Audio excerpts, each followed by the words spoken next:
the network for the AV industry. What are you listening to? This This is AV. This is AVNation. This is AVNation.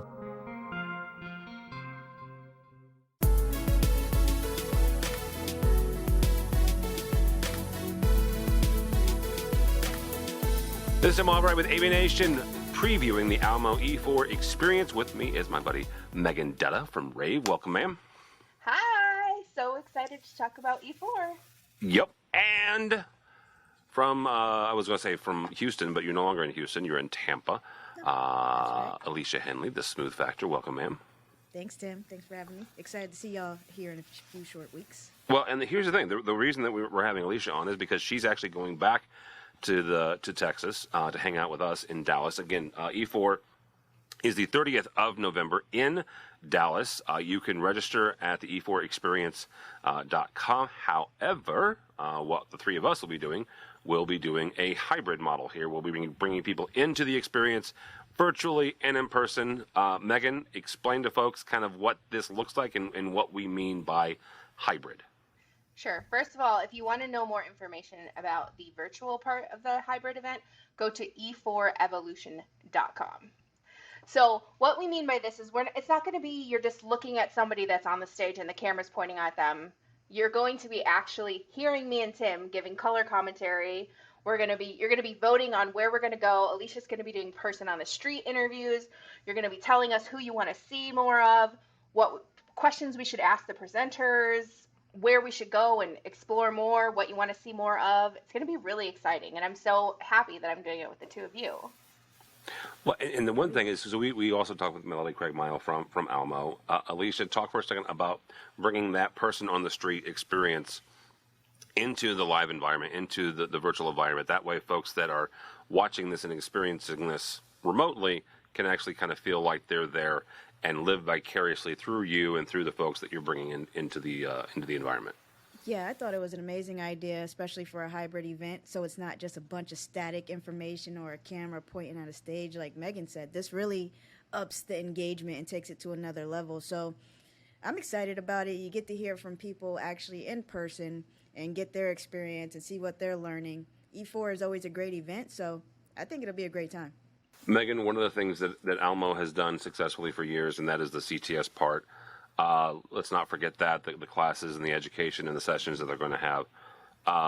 Yes, you and I are going to be doing the stuff virtually, but we're also going to be talking to folks and connecting with folks kind of in person and talking with them about how they're able to renew their CTSs, renew their, get the RUs. How important is that as we kind of come out of COVID and we're starting these in-person experiences again to make sure that we're all getting our RUs? I think extremely. I mean, people have been able to earn them through various virtual events in the last year and a half, but it's really important to me that, we talk a lot about digital equity. So I think this is a big part of it. The people that are there in person and can make it, whether it's just because distance that they can't travel or budget or they physically cannot leave their home, you can still get those CTS RUs at home. And I know on site right now they're saying there's going to be 11 CTS renewal units available, and they're still pending credits, but it's looking like online there's going to be 3.5 available. So you'll still be able to get a pretty good chunk because I believe you only need 30 to renew. Yeah, absolutely. Alesia, talk for a second about, because you were at InfoComm, and also this is our first event since then. What is your experience, the last couple of months of getting back into the swing of things and getting back into in-person events? What has the reaction been to the folks that you've been connecting with? That is quite a wide question because I've been getting a lot of different spectrums of, getting back into person, right? There's a little bit of anxiety that came with going into InfoComm and hopping right into it, especially me personally. Like, I was fully, even though I live in Florida, I wasn't out there living it up and partying. So InfoComm was one of those first shows for me where it was like, oh, wow, there's more than 10 people here. Don't freak out, So it actually, you get comfortable. It's kind of like what you've been doing, Tim, working out in your sprints, and putting in the work, that's what it's going to take to get back to, like, I feel a normal comfort level as we start getting back into person, right? Take it day by day, event by event at this point. But E4 is a little bit more of a smaller local roadshow, so it is going to be more intimate, even though InfoComm, typically this year, I would consider it intimate. You know, the numbers that came out, that is a very intimate InfoComm. But this definitely scales it down, creates that, you know, intimacy where you get to learn and still get to network with a lot of people. I mean, when I went to E4 back in like 2018 maybe, I would just drive up from Houston and go to it because I knew it was the right place to be, not only for education, but to network with people. And at the place to be, not only for education, but to network with people. And I'll just take a drive and meet some people. So I think there's going to be a healthy balance of getting back into the routine, of being comfortable with people. A lot of people didn't expect to see that side of me because I'm always super energetic and ready to meet everybody. But, you know, with COVID, it came and put everything at a screeching halt. And now we're slowly getting back into things. So it'll take some time, but it's good that things are ramping back up and we're getting more of those in-person meetings. I mean, it's necessary. The good part of that too is that if you're not comfortable yet going out and seeing people, you can just experience it virtually and see the three of us and still meet people. Exactly. And that's the balance that's needed because, you know, it really boils down to comfort level. And you can still get a very engaging experience still from this hybrid event that E4 is doing and bringing us all together to make it happen. So it'll be good. Megan, I want you to talk about something because I know that you're excited about this aspect of it. There are two presenters that are not going to physically be there. And I say that because you guys are talking about making sure you're comfortable. If you're not comfortable presenting and that you want to, right? These folks are not going to be on a laptop. They're not going to be, you know, you're not just going to see this part of them. Leveraging Art Media's hologram system, both our buddy Kay Sargent from HOK, as well as a gentleman from Paramount, separate presentations. Actually, the guy from Paramount is going to be doing it with Gary Kay from Rave, talking about the new workplace. They're bringing them physically into the space by hologram, remotely. Talk for a second about, you know, how this kind of looks at the future of presentation. I think it's so cool. Obviously, I have not seen it in person besides, you know, seeing videos of like a Tupac concert. So I'm really excited that they're going to be doing this, and I'm excited to see it in person and describe it for all the people that are not there. But I think as we move forward from COVID and get back to in person, hybrid is not going to stop because we realize like this makes it just so much better for everyone when virtual people can also participate, and having them participate in unique ways makes it more exciting for the audience too. And I think obviously the online people will see them, and I don't know, you know, how they're going to look on the screen versus in real life, but the people that are there, I think are going to be pretty wowed by it, and I think we'll continue to see things trending like this. Absolutely. One of the aspects of that is I actually got to see Kay and Rebecca do their presentation, a version of the presentation at InfoComm this year, talking about kind of the future of their hybrid workspace. And that's actually going to be bringing in a lot of these aspects and a lot of the tools and the technologies that we're going to see at Almo.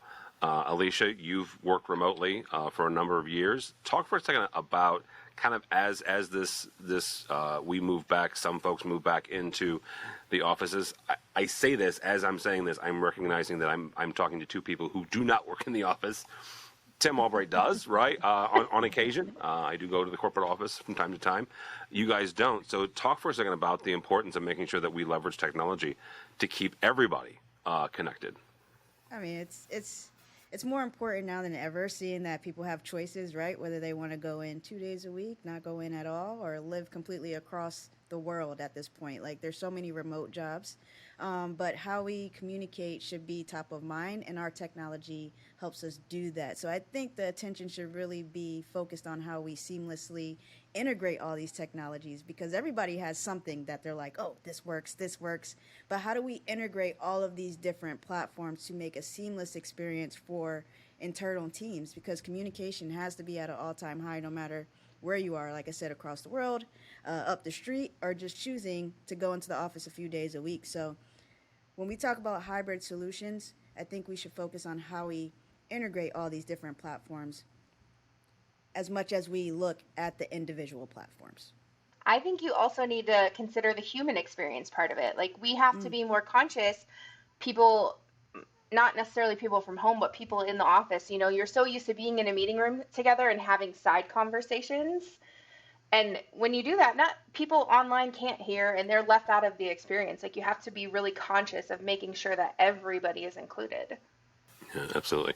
November 30th, it's a Tuesday, 2 weeks from now, roughly, week and a half, 2 weeks from now. In Dallas, if you want to hang out with Megan and Alesia and I, come over to Dallas. You can register for that at the E4Experience.com. If you live in Plano and you don't want to drive in, I don't know, or you're simply not anywhere near Dallas, you can go to E4Evolution.com and register for that. Megan, one thing that you want to tell folks that 100% you don't want to miss this, and this is why you need to register. I think this is going to be really great for people to attend in person and hang out with us or online. And I think that my favorite part, and I haven't seen it yet, but I'm going to assume it's going to be the holographic part. All right. Alesia, one reason why people don't want to miss this. I think if you haven't seen what HOK does in general, you should pay attention to what they're doing. They are bringing like creativity, interior design, technology into this like beautiful ball of greatness. So I am very much looking forward to their presentation during the E4 event. It's exciting. All right, and my reason why you don't want to miss this is because you get to watch and hang out with those two, Alesia and Megan. So thank you guys so much. Megan, somebody wants to connect with you or Rave. How do they do that, madam? You can find me on Twitter at Megan A. Dutta, and if you could follow all the latest AV news at ravepubs.com, which is where we will be posting lots of videos from the Almo E4 event as well. Yep, absolutely. Alesia, how do people connect with you? You know, every platform there is, Twitter or Instagram, or, you know, my website is thesmoothfactor.com. But if you're social, at the Smooth Factor on whatever your platform of choice. You don't have except TikTok yet, though, Snapchat. do you? I said except Snapchat and TikTok. I don't use those. Alesia. That's all Megan. That's all Megan Even all this day. old man has TikTok. Come on, dude. It's too many. I can't keep up. Exactly. So you drop one, you drop the my Facebook, and you pick up the TikTok. It's easy. I don't use. All right, we'll get her on TikTok just for this event. Come on. All right, I swear to you, by the end of E4, we'll have Alesia on TikTok. Alesia will be I on the can Rave's TikTok. Yes, absolutely. There you go. We'll make it All right. happen. E4Experience.com, E4Experience.com for the in-person. Come out, hang out with us in Dallas. E4Evolution.com for the virtual hybrid. Tell Megan and I what to do and go who to go interview. For AVNation, go by our website, AVNation.tv. That's AVNation.tv. We'll have lots of stuff from E4 as well. Or just come hang out with us virtually, hybridized or in person on the 30th of November at Almo